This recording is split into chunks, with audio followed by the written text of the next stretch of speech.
key question any leadership team needs to be able to answer is, how do we inspire a high engagement culture? And on this mini masterclass, I'll walk you through a practical technique you can use and a practical tool that you can use to help your clients resolve this particular question. If you're new to the channel, welcome. I'm Sequant, a business psychologist and founder of Grow More Leaders, where we equip coaches, consultants, facilitators with the tools and the training that they need to deliver immersive leadership workshops. So, on to this key question: how do you support a leadership team to answer this particular question? Now, too many leadership teams spend too long measuring engagement and putting activities in place to track engagement, perhaps twice a year, perhaps once a year, perhaps on a quarterly basis, but they don't do enough from a point of view of how do we role model engagement and how do we create a culture where people shine, where people choose to be, where we can say it's a great place to work, where people do their best work. So, engagement really matters because we know that high engagement leads to higher performance and higher productivity. So it's a really important subject, but it's not a question that too many leadership teams are familiar with in terms of how to answer that particular question.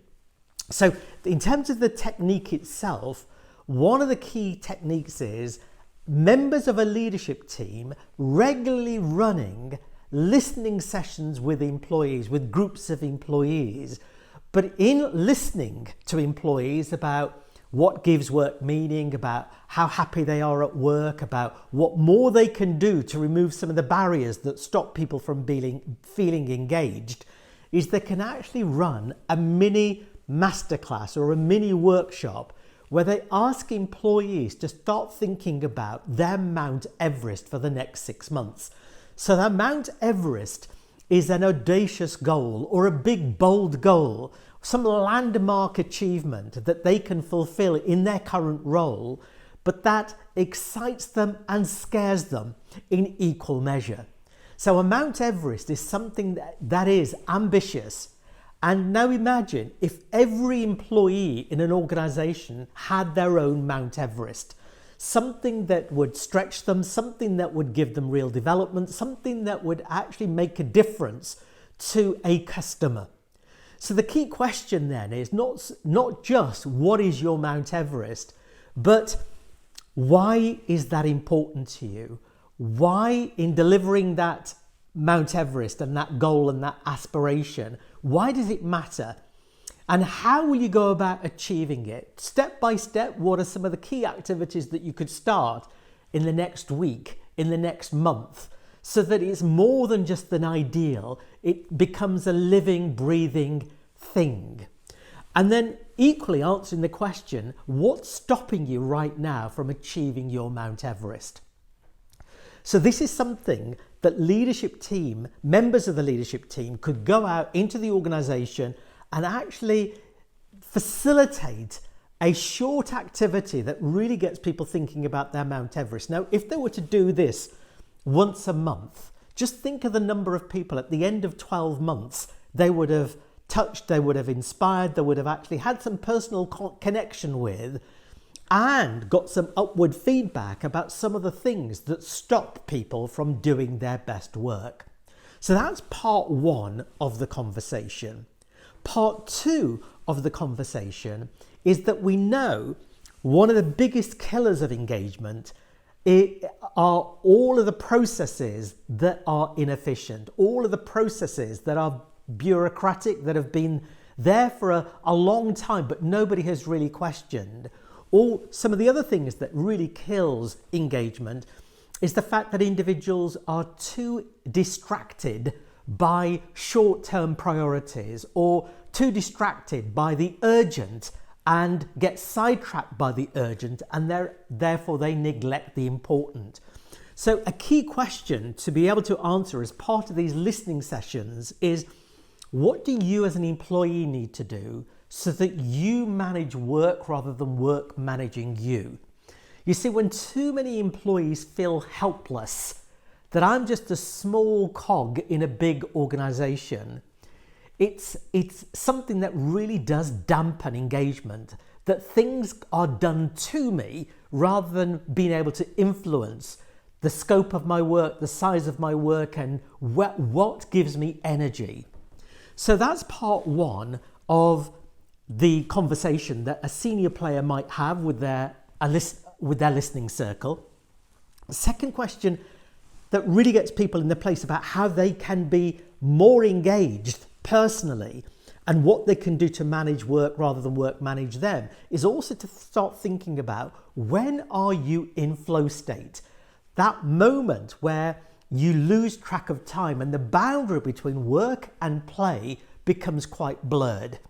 So a flow state is that moment, that time window where individuals are so immersed by what they're doing, so engrossed by what they're doing, because it plays to their strengths and they see it as being meaningful work, they just lose track of time.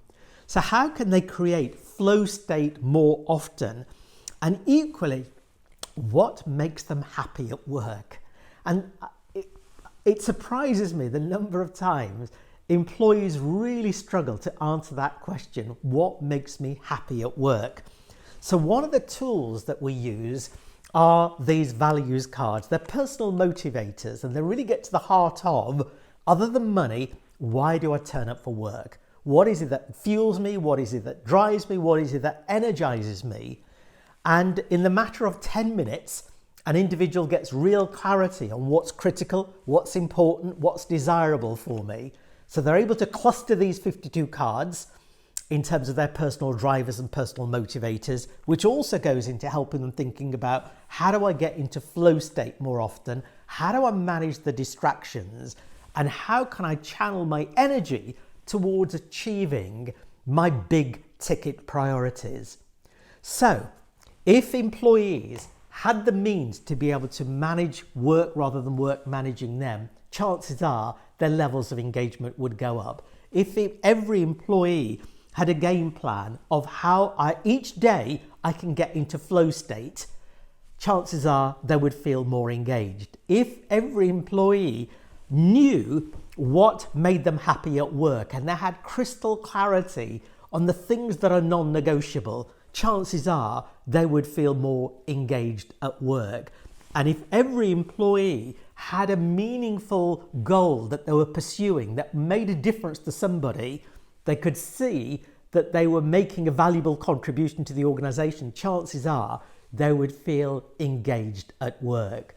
So in wrapping up, the key emphasis for any leadership team is to spend less time measuring engagement and putting in questionnaires and processes in place to track engagement, more in terms of some of the habits that they can adopt on a weekly and a monthly basis, where they're going out into the organization, where they're going out into the business and helping employees think about these fundamental questions. So it would be fantastic if you would just drop me a comment, let me know what resonated and any other ideas that you have used about getting high engagement within an organization.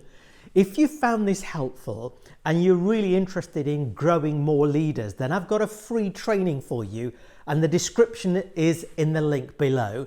It's a 45-minute masterclass, and it's full of practical things you could be doing to be growing more leaders at every level. And if you'd liked notification of forthcoming mini masterclasses, then subscribe, and I'll see you on the next mini masterclass.